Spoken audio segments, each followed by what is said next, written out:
আসসালামু আলাইকুম রহমতুল্লাহি ওয়া বারাকাতু।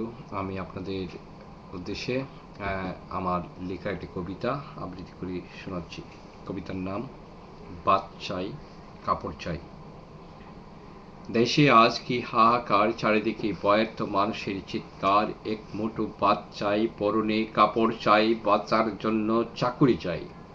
ভাত কাপড়ের এই চিৎকার কেন? নিশ্চয়ই বাঁচার তাগিদেই দাবি, সবাই বাঁচতে চায় সুন্দর ধরণীতে। দেশে আজ শতেক দল, শহরে বন্দর কলেজ প্রাঙ্গণে খণ্ড খণ্ড মিছিল হয়। মিছিলে মিছিলে স্লোগান শুনি, বাদ দে, কাপড় দে, নইলে গদি ছেড়ে দে। স্বৈরাচার নিপাত যাক, গণতন্ত্র মুক্তি পাক। নিশ্চয়ই ক্ষমতাসীনদের উদ্দেশ্য করে মিছিলে ওই স্লোগান উঠে। সে স্লোগান কে শুনে? ক্ষমতাসীনদের কানে তুলু, রাজনীতি আজ হরেক রকম। সুবিধাবাদ জিন্দাবাদ, নীতি আদর্শ নিপাত যাক। ধোঁকা দিচ্ছেন নেতারা সব, কোনো নীতির ভালাই নেই। নেতা হওয়াই খায়েশ তাদের। নেতা? আরে নেতা কে হবে? আমি হব। যোগ্যতা থাকুক আর নাই থাকুক, গায়ে মানুক আর নাই মানুক, আমাকে নেতা মানতে হবে। পল্টনে আর কোর্ট পয়েন্টে, ছোট বড় জনসভায় বড় বড় বুলি শুনি। বক্তৃতা আর কাজের সাথে নেই তার কোনো মিল। তবু তারা দেশের নেতা। বারে বারে তারাই শুধু নিজের স্বার্থে দল ভাঙ্গে।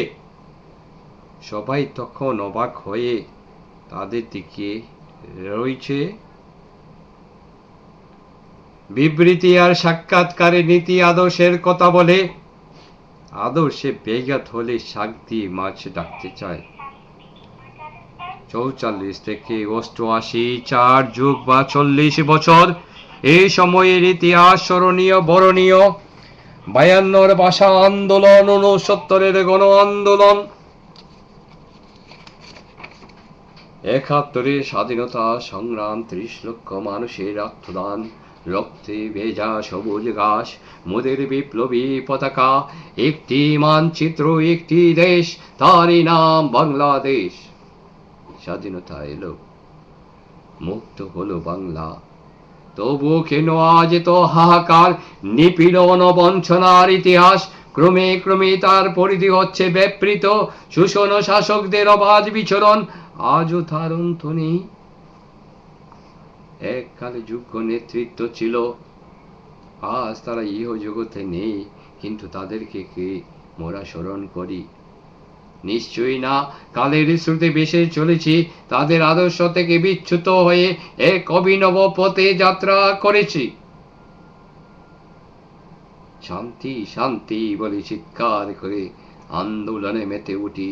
সুবিধাবাদীরা খেতে যায়, আন্দোলনে বাটা পড়ে, তবুও রাজপথে যারা টিকে থাকে, সত্যি কি তারা দেশকে ভালোবাসে?